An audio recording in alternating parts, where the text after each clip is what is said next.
made you decide to come here? Yeah, mine is a spiritual journey. Okay. Okay, so when I was living in the States, I heard that they were giving away free land. Okay. Right, for 2019, the year of return. And so the president of Ghana was saying that, come back home. And I had my DNA test done, and it did show Ghana along Okay. with some other countries in the West Coast, because they can't really pinpoint, Right.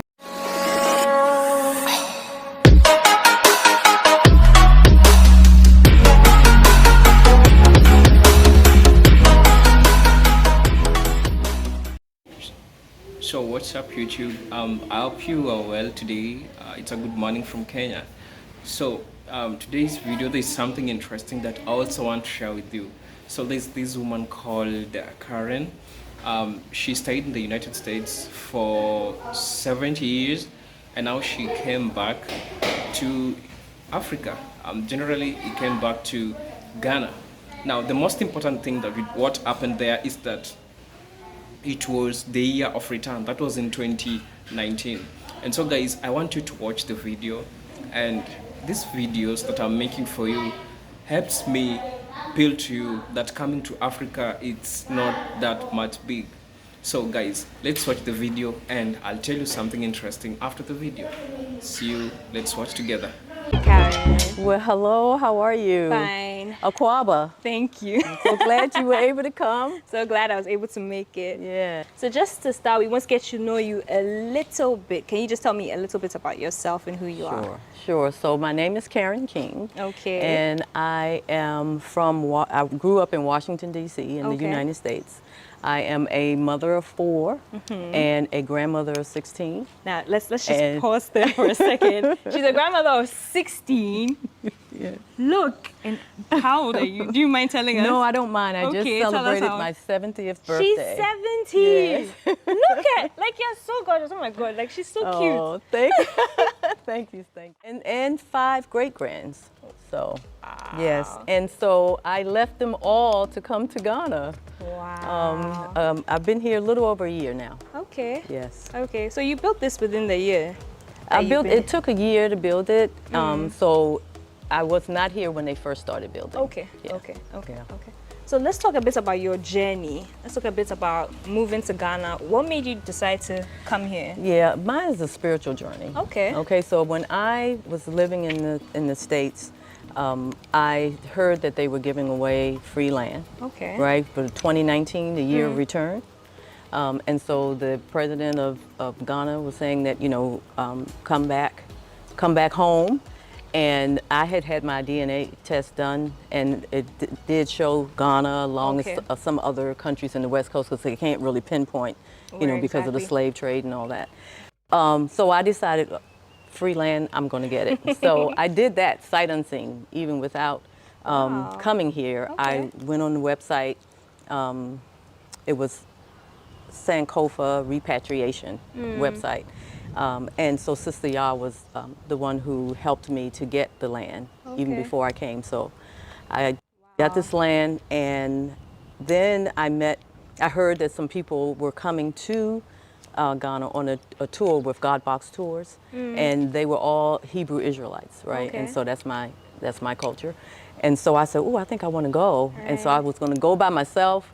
And then my daughters were like, you can't go by yourself. And all. But anyway, ended up 2 other people from Raleigh, that's where I was living at the time. They were coming too, and I knew them. So we all came over here. And when we came, when I got off the plane and I came outside, and they were dancing and saying, Akwaba, welcome home. I just knew, it was like, oh my goodness, this is home for real, That's amazing. And so after we went on the tour, and we, each day, I just began to feel more and more of the stress of the West leaving me. Okay. And I was just feeling more and more grounded, like, wow, this is nice. So by the time I think our tour was 14, 15 days. By the time it was over, I had already talked to people about building the house, and I just knew that I was going to come back to live. So tell me a bit about this land, this free land. Was it actually free? Tell me a bit about that acquisition process, that journey. So the land itself is gifted to you. Okay. But you do have to pay an administration fee for the Okay. indentures and the demarcating of the land and things like that. So at the time when I got it, it was 700 Okay. US All right. for the administrative fee. Okay. I think now it's more like 1,200, if Yeah. I'm not mistaken. I Wow, think that's it's more like 1,200 now. Okay. And so, you know, to me, to own land in the motherland was like, I'm gonna do it. I'm gonna do it. So when I came, it was, I don't think there were any houses. Wow. You were one Except of for the Steve first people. Coakley. Steve Okay. Coakley, have y'all met him yet? No. Okay, he has the think tank over there. Oh, right. And yeah, Okay. he was I think he was like the only one or two, might have been one other house when I Cool. came in So it was just 2021. And bush. just bush everywhere.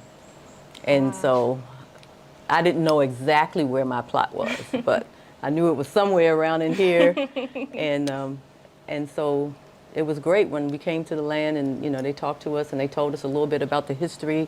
I don't know if you know about the oral tradition No, I would of love a to. Cebu. I would love So- to hear that. We can sit down Yeah, and sure, you we'll can sit tell for a us bit. a quick story. All right, so when we came, the tour guide gave us, he said that the oral tradition of a Cebu was that during the time when the Israelites were crossing the Red Sea and Okay. it opened up, right, that there were some people who did not go at the very end, Okay. and they were left.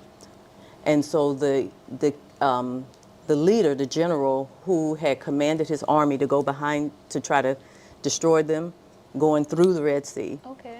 he didn't go in, but he sent his people. And then when the waters crashed down, it says he became a believer. He was like, oh my goodness, your God is the God, right? So Okay.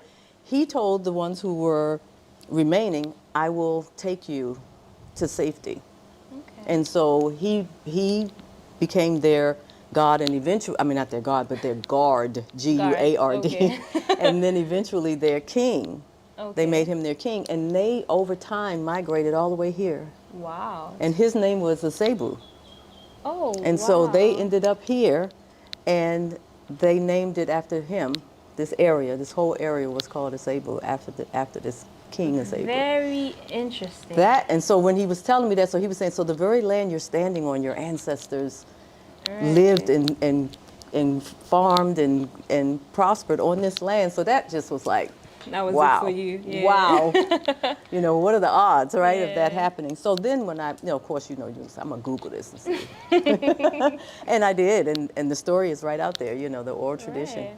Wow. That's what happened. And so so then I met some other people just randomly, and I said I live in the Cebu, and said, oh, have you heard the tradition? You know that it's King of Cebu, and da-da-da-da. And I was like, wow, this is really cool. Okay. So that's how That makes you also feel connected to your roots in I some way. really do, yeah. It's very So interesting. that could be part of the grounding that I feel, Yeah. Yeah. Tell me So- what it's like for you living here, feeling, this connection that you might not have had before. Tell me what that emotion is like for you. Yeah, sometimes it's so emotional that I get, teary-eyed.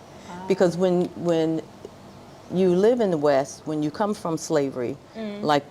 So, first, before I could say anything, I want to shout out to all my fans across Africa, all my fans outside Africa, be it you're in the United States of America, you are in Africa, you are in any part of Africa, regardless of your race and where you come from. I want to tell you that we love you and we want visitors in Africa. We want you in Africa.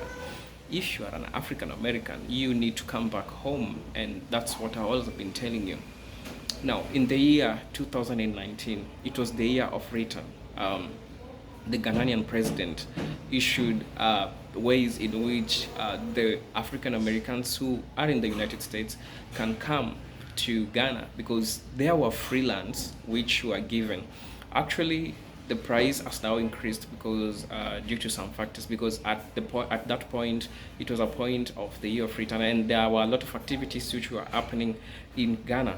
So the first thing that was happening, it was the 400th anniversary of the arrival of the enslaved Africans in Jamestown, Virginia, in the United States. Second, the Ghanaian government, Ado Dankwa Afuo Ado, launched this initiative to make the African Americans to come back home. And so all of these were done for you to come back home. I don't know what you want more for you to come back home, because you can clearly see that we want you to come to your home because that's where you belong to.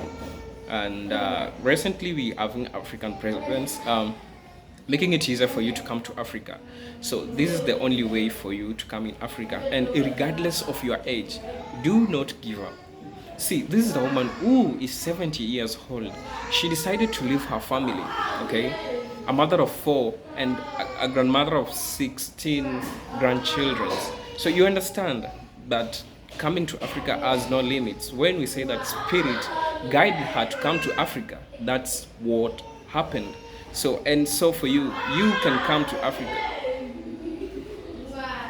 So you can imagine how age is not a factor when it comes to coming back home, because that's where you belong to.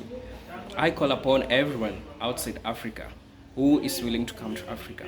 Please come home because that's where you belong. Guys, I don't want to say much, but if you feel like you need to come back home, I urge you to come back home because that's where you belong. And so thank you guys for watching the video. If you are new to this channel, kindly subscribe to my channel. If you're my returning viewer, thank you. As always, we are a family. So see you in my next video. I love you guys. Bye.